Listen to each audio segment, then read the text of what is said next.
अस्सलाम वालेकुम dear YouTube family, क्या हाल चाल है सबके? ठीक ठाक हैं, खैर आफियत से हैं जी। मैं भी अल्हम्दुलिल्लाह से बिल्कुल ठीक हूँ।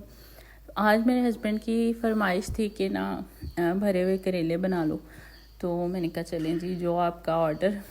तो मैंने फिर यहाँ पे ना कीमा ले लिया था। मेरे पास ना कीमे के पीस ने वो चिकन के पीस थे, कीमा नहीं अवेलेबल था। तो फिर मैंने ना ग्राइंडर में मिक्सी में इसको ऐड करके चिकन को, साथ में लहसुन अदरक प्याज टमाटर सब्ज़ मिर्ची सारी चीज़ें जो है ना वो मैंने फिर इसमें ऐड करके ना तो इसको अच्छे से मिक्सी में ग्राइंड कर लिया था। उससे फिर ये फ़ायदा हो गया कि जब फिलिंग रेडी होगी ना तो बड़ी स्मूथ सी होगी।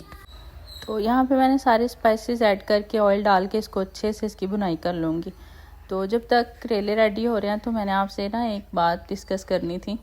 थोड़ा मैं लेट हो गई, लेकिन मैं इस बारे में बात इसलिए करना चाह रही थी कि हम लोग की मासूमियत का लोग इतना बुरे तरीके से फ़ायदा उठाते हैं।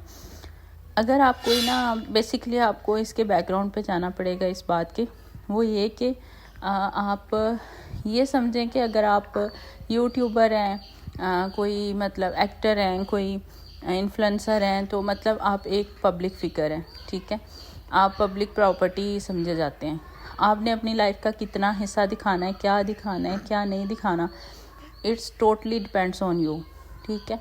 ये मुकम्मल आप पे होता है। आपने अपनी लाइफ को कितना एलेबोरेट करके लोगों को बताना है और कितना नहीं, आपने किस डिटेल में जाना है किस में नहीं, आपने अपनी ज़िंदगी का कौन सा हिस्सा पोशीदा रखना है, वो आप पे डिपेंड करता है, ठीक है। आप अगर किसी बात को डिस्कस कर रहे हैं ना आके किसी भी प्लेटफॉर्म पे, तो इसका मतलब है कि आप पब्लिक को खुद दावत दे रहे हैं, आ बैल मुझे मार, ठीक है। इस बात को थोड़ा सा समझने की ज़रूरत थी, इसलिए मैंने स्टार्टिंग पे ना थोड़ा सा आपको मतलब बताया इस बारे में। अब आते हैं असल बात की तरफ। असल बात यह है कि आजकल मैं देख रही हूँ कि ये तो मतलब इनका पब्लिक स्टंट है एक, इनका नाम भी नहीं लेना चाहिए। ये कोई एक मतलब बंदा नहीं या बंदी नहीं है, ये बहुत से लोग हैं जो अपने पब्लिक फिगर होने का फ़ायदा उठाते हैं, नाजायज़ फ़ायदा उठाते हैं, हम लोगों को इस्तेमाल करके पैसा कमाते हैं, ठीक है।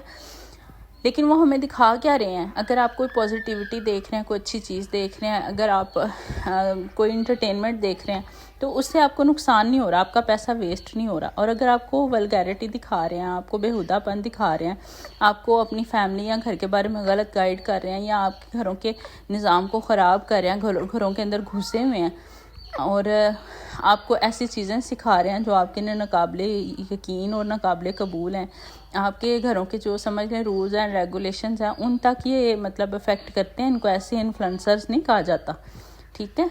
तो इस बात पे भी थोड़ा सा सोचना चाहिए। आजकल बात आ जाते हैं असल बात पे। आजकल ये रजब फैमिली व्लॉग का जो कंट्रोवर्सी चल रही है, तो मेरी बात सुने, ये इनका पब्लिक स्टंट होता है। इनके पास जब कुछ भी करने को नहीं ना बचता, तो ये अपने फैमिली के किसी ना किसी बंदे के साथ लड़ाई झगड़ा कर लेते हैं, मतलब दिखावे का, और उसको ये सारे मिलके कमा रहे होते हैं।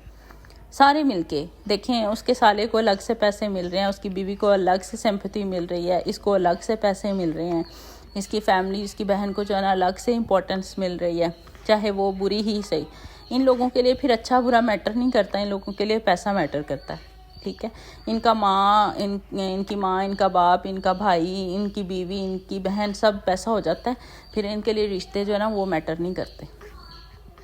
तो इन लोगों के पब्लिक स्टंट में मत आया करें। इनको इनकी वैल्यू जो होती है ना, इनको ये नहीं होता कि हम पब्लिक फिगर हैं तो हमारे घर से क्या लोग सीख रहे हैं। इनको बस ये होता है कि बस व्यूज़ आ रहे हैं और पैसा आ रहा है, और व्यूज़ और पैसा ही इन लोगों के लिए सब कुछ होता है। मगर सोचने वाली बात यह है कि हम किन लोगों को जो है ना वो एडमायर कर रहे हैं, किन लोगों को देख रहे हैं, ठीक है।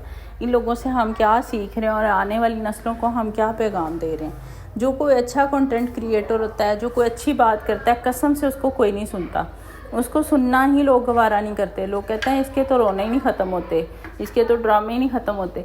लोगों को ये पब्लिक स्टंट्स जो है ना इतने रास आ गए हैं, इतने पसंद आ गए हुए हैं कि आप सोच भी नहीं सकते कि लोग इनके पीछे कितना पागल हैं।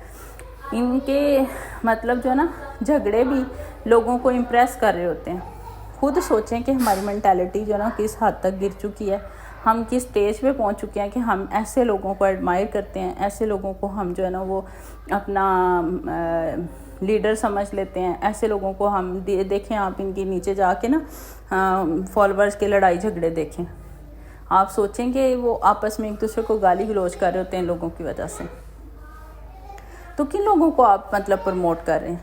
हम लोग इनको प्रमोट करते हैं, हम लोग इनको देखते हैं, इनकी बुराइयों को बर्दाश्त करते हैं, ठीक है, और इनकी बुराइयों में भी हम अच्छाइयाँ ढूंढ रहे होते हैं।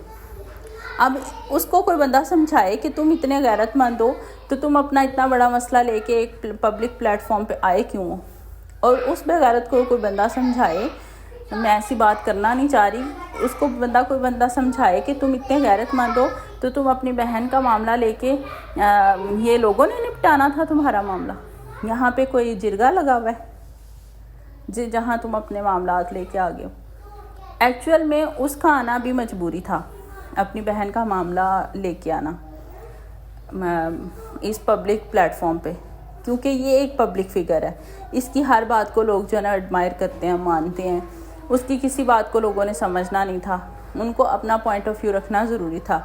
लेकिन गैरत तो फिर सबकी एक जैसी हुई ना, सबको अपने अपने मामलात निपटाने थे, और उसमें एक मासूम बच्चा जो है ना वो इनके पब्लिक स्टंट का शिकार हो रहा है। उसकी मासूमियत, उसका बचपन, वो सारी चीज़ें जो है ना वो ख़त्म हो रही हैं। तो खुदा इन बातों के बारे में सोचें। ज़रूरी नहीं है कि हर चीज़ को पब्लिक स्टंट और पब्लिक हम लोग डील करें। कुछ मामला जो है ना वो घर के हद तक भी अच्छे लगते हैं, ठीक है। और बड़े अच्छे अच्छे यूट्यूबर्स हैं, मैं इतना उनको मानती हूँ। उनके फैमिली के मतलब वो दिखा रहे हैं, वो सब कुछ दिखा रहे हैं, इतनी पॉजिटिविटी फैला रहे हैं कि दिल खुश हो जाता है उनको देख के, और दुआएं देने को दिल करता है कि हमारे घरों में ना पॉजिटिविटी बाकी है, कहीं ना कहीं जो है ना मुस्बत रवैये हैं, लोगों के अखलाक अच्छे हैं। तो अल्लाह ताला बाकी इनको हिदायत दे और सबको हिदायत दे। और ऐसे बहुत से लोग हैं जो इस तरह की हरकतें करने पर उतर आते हैं ताकि वो मज़ीद कुछ ना कुछ पैसा कमाएं। इनकी हवस भी बढ़ती जाती है पैसे की ना, इनको हवस हो जाती है फिर कि इतने आए कि हमसे संभाले ना जाए, तो फिर भाई इज़्ज़त भी चली जाती है। पैसा तो आना जानी चीज़ है, इज़्ज़त सबसे बड़ी बात होती है, ठीक है। और उसको बचा के रखें। अगर आप रिस्पेक्टेड हैं, रिस्पेक्टफुल हैं, तो आपके पास सब कुछ है। तो यहाँ पे जी आपसे बातें करते करते मेरे करेले भी रेडी हो गए। करेले ना देसी थे, तो मैंने थोड़े से ना, ये आपको कैमरे में थोड़े ज़्यादा ब्राउनिश लग रहे हैं, अदरवाइज़ ये इतने ब्राउन नहीं हुए थे। तो अगर आप इनको कम ब्राउन करेंगे ना तो वो फिर अंदर से ना कच्चेपन का टेस्ट आएगा। तो हल्की आंच पे इनको ना ज़्यादा फ्राई करें। और मैंने आज दफ़ा पता नहीं किसी ऐसे ही मैंने सीखा था यूट्यूब से शायद देखते हुए कि करेले के ना साइड पे उन्होंने कटिंग करके तो सुराख किया था, होल करके ना उसके अंदर फिर मैंने चीज़ें भर ली थी। तो वो मैंने फिर ना कॉपी कर लिया और वो बड़े अच्छे बने थे।